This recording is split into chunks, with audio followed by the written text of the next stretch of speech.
Kwa wa mwanzo mpaka ilikuwa Ntumbe na Micheweni, hakwena Shumba. Narudia tena hilo, mpaka wa mwanzo kwa walivyotuambia wazee ilikuwa ni mpaka wa Micheweni na Tumbe. Ndio. Sasa Shumba ilikuwa haipo hapa, ukagawiwa Nto wa Kiwawali mpaka kwa Mamea Mali na Liko Bango mpaka leo ukenda utaona. Tukaja na mpaka wa pili ni baina, walipopigana baina ya Shumba mjini na Micheweni, walipigana mafimbo hawa wazee. Walipopigana mafimbo ilikuja serikali, na wakati huo serikali aliyekuja ni mzungu. Watueleza wazee, akasimama akawaita watu wa Shumba, akawaita watu wa Micheweni. Iko sehemu moja yaitwa Tuwatugawe huko, yaitwa Tuwatugawe. Hapa ndio penye mpaka. Aliwauliza wazee wa Shumba, mupohe iwa kutua hii hifadhi yenu ndiko kwenu, watu wa Micheweni mupohe iwa kutoka.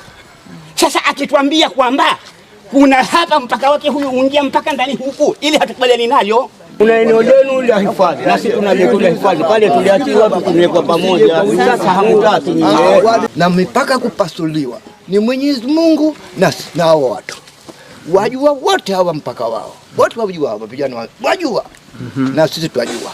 Sasa ifanye suluhu tu, hakuna msijojua wenye kukamatwa walisema tuakiri hapa Shumba, lakini tumamwaze hii kweli mpaka